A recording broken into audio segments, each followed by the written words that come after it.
Okay, guys, so the second bunch of portraits that we will be looking at are group portraits.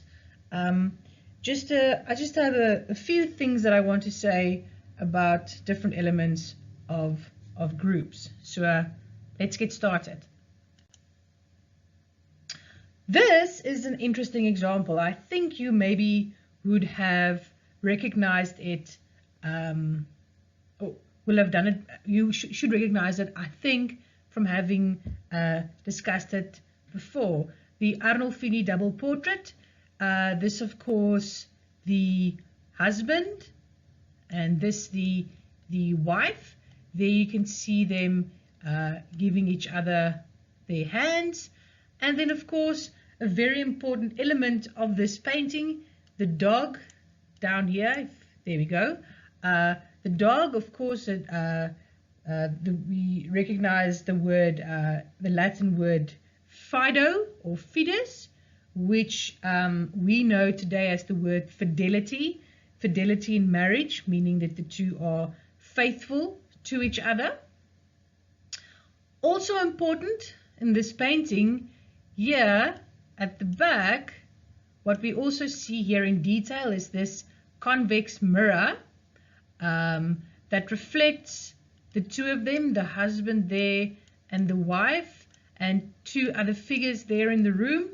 Around the mirror here, we see these 12 scenes. Those are scenes from the Passion, Christ's Passion, but the reflection of the room.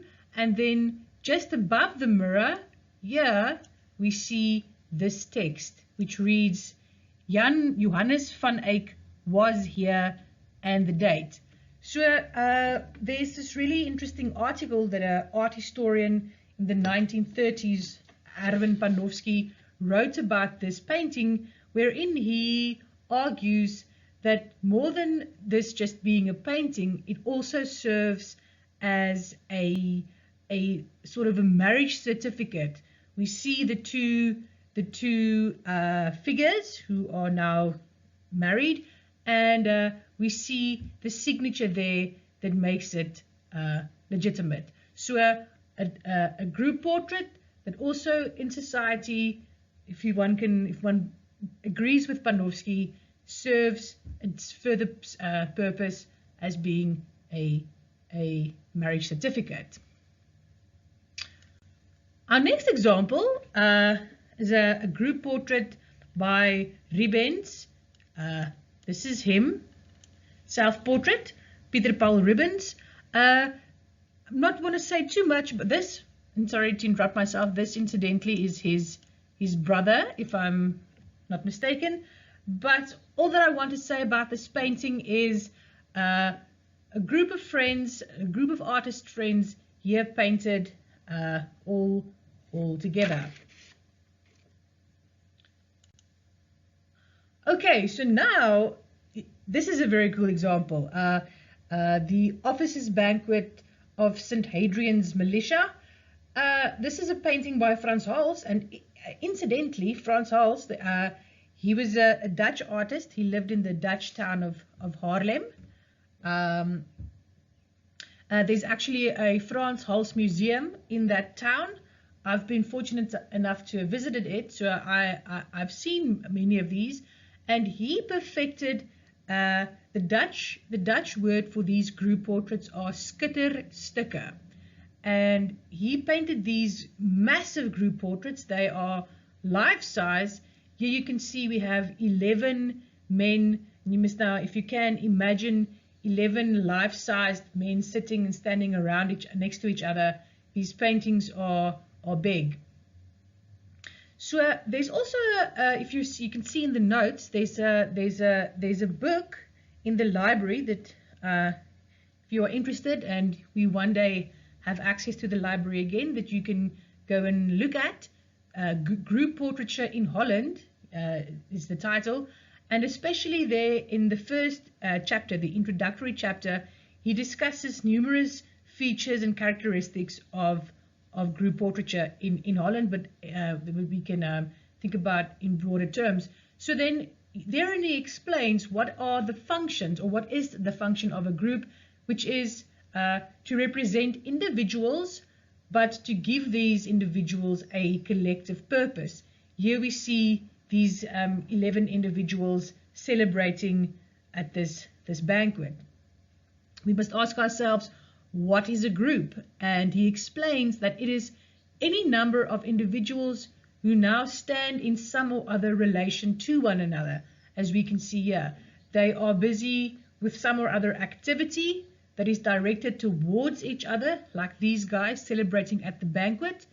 And then importantly, in terms of groups, to be a member of the group is a voluntary activity.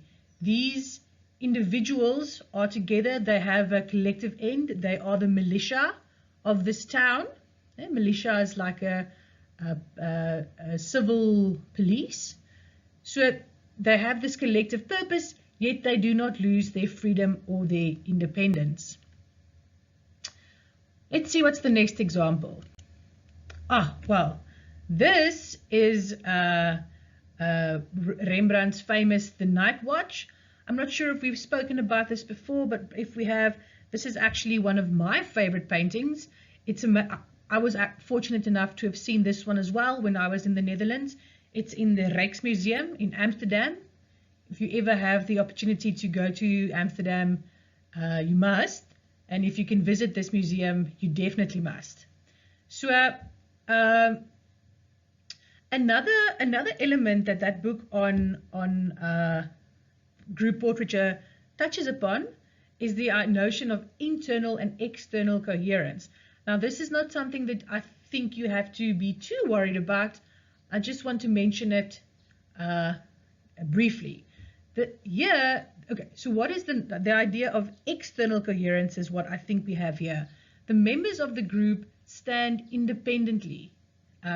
So, for example, this guy, the leader of the Night Watch, is busy with an activity that is completely independent from the drummer, for example.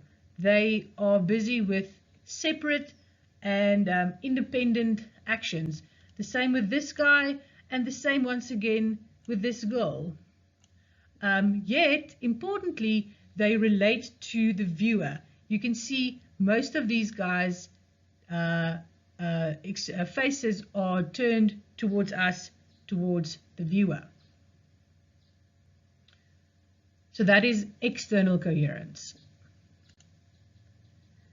Here we have another example that I've included that can possibly be compared to the Peter Rubens that we just saw.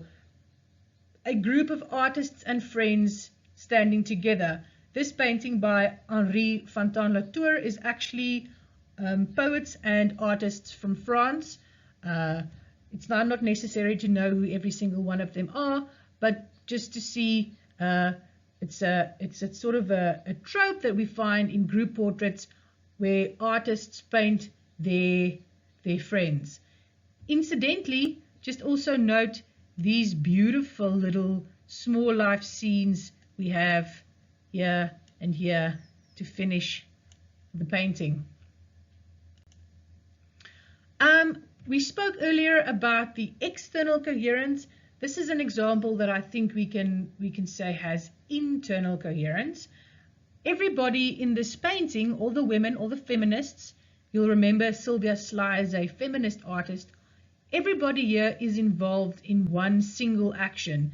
I think of this painting as being a kind of a feminist manifesto saying we are women, we are feminists, we are people, this sort of I am woman, hear me roar kind of feeling. And that is what these women are doing. They are involved in this single action of confronting us and convincing us of their femininity and their feminist ideals. Let's see what's the next example. Oh, okay, well, this is a very cool painting, or a collection of drawings, really, by Marlene Dumas, black drawings. We have more than 100-year unique drawings of an African face, some in more detail than other. Here, for example, we see one that's just basically a line drawing versus, for example, let's pick a random example. This one has lots more detail. This one here we have completely different, more of a profile than a full frontal. So a whole variety of different faces. And you will remember, if you have read Van Alphen's article for your tutorial, he discusses this particular painting in the article on the portrait's dispersal, and he therein argues that Dumas constructs her notion of subjectivity not on one individual uniqueness, but rather on variety and diversity. Here, it's not subjectivity due to some original, but rather the relation of these individuals as they are turned towards each other. So everyone is depicted in their own panel to give them their own uniqueness, though. So it's them together that gives them their uniqueness, which is almost, let's say, amplified or emphasized by giving them each their own unique panel. Okay. Here we are at the last slide. That was group portraiture, and now you can move on to portraits of the other.